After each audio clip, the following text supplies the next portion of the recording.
finished runners-up in the Premier League 3 straight seasons. They were Champions League semi-finalists last season. It's been 5 years, though, since they last won a trophy. To end that drought, the Gunners made a lot of moves in the summer, including some big money moves for Eze, for Zubimende and for Gyökeres. We want to talk to you about your thoughts on Arsenal's summer in general and then how that kind of sets them up moving towards the end of the season and trying to bag some silverware. What do you think? Right now, I would say that nobody has a team as deep as Arsenal in terms of the quality that it can have. Some team can give them a good run for the starting 11, but if you look at the team itself, you know, it's almost 2 teams. When you see who's on the bench tonight, and you're still missing Odegaard, Kai Havertz, and Bukayo Saka, and Jesus. And Jesus, yes, I even forgot. So when you look at that, you're like, okay, the team now is well equipped to be able to play in all competition. But now, let's all be honest, and I said it and I'll say it again. It's a must this year to win something. It's a must. Something like what? You can't hide.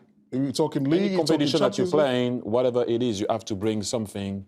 And I know people will talk about the title, but it's going to be, I do think that it's going to be a battle between Liverpool and Arsenal. You can't write off Man City yet. They're trying some new things with new players. But you have to win something. And I said it so many times. If you talk about what has been done recently, finishing second never gave you a trophy. It's great, but at one point you got to validate what you're doing. I still believe, and I will say it again, that it is possible. But this year, you cannot go back and talk about injuries, which that they are happening, like they are happening in other clubs also. You look at Paris Saint-Germain, they're struggling also with injuries through, you know, what happened in international duties and a bit before. But you have to bring something this year. No more excuses, no more nothing. You have the squad now. You have everything that you need to have in order to perform. And as a fan, obviously, I will support the team like I always do. But at one point also, you got to be honest. This year is a must. No more excuses. Can I ask you a question? From a manager's point of view, you've been in the hot seat. Now for Arteta, of course, there's always going to be pressure on a manager. Yeah. But with the signings now, is it even more pressure that he's having to deal with because of the signings, or? Yeah, but that's the pressure that you want. Okay. You know, if you can rotate like he did rotate, for example, against Nottingham Forest, and he will do it even more so during the season, understand me well. Don't go and say what I didn't say. I'm not talking about you. I'm not calling for anybody to not be there at the club. I'm just saying this year, you have to win something. Cannot hide, you know, as a player, we did it with Arsenal also. My first year, my second year, my third year, we finished second.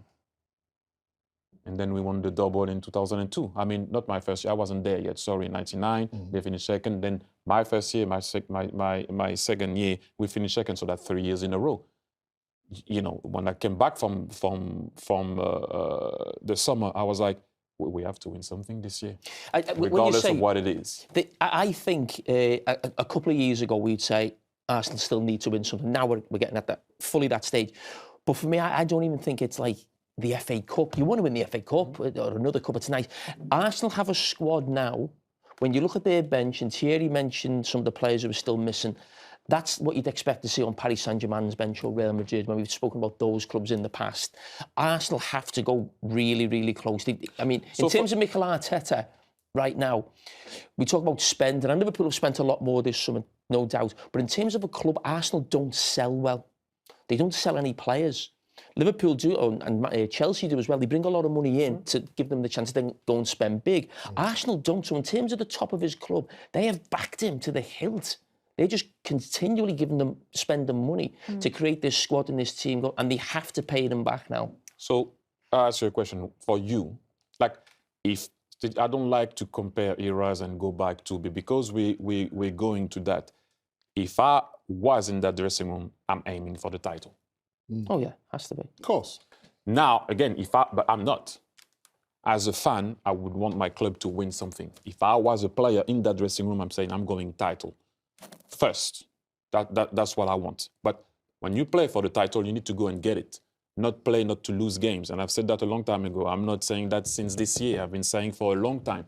If you want to beat Liverpool or Man City, you got to go and get it. You cannot enter a game by, let's not lose it. And this is not me saying that now. I said it before. long time ago. If you want to win the league, in my time, if we had to go and get Man United, you cannot just go and go, oh, let's see if we can draw this one. Do you think they did that at Anfield this season? But not only that happened so many times. I will go back to, I'm sure you will remember that game when we lost 2-0 against Aston Villa at home. Takes a striker out, put a holding midfielder. At that moment, he thought about not losing the game. We ended up losing. I'm sure you remember the game. Watkins scored. And if we won that game, we're ahead of Man City. Then who knows what can happen. I'm just saying that if you want to win the league, it's in the title, you got to go and get it.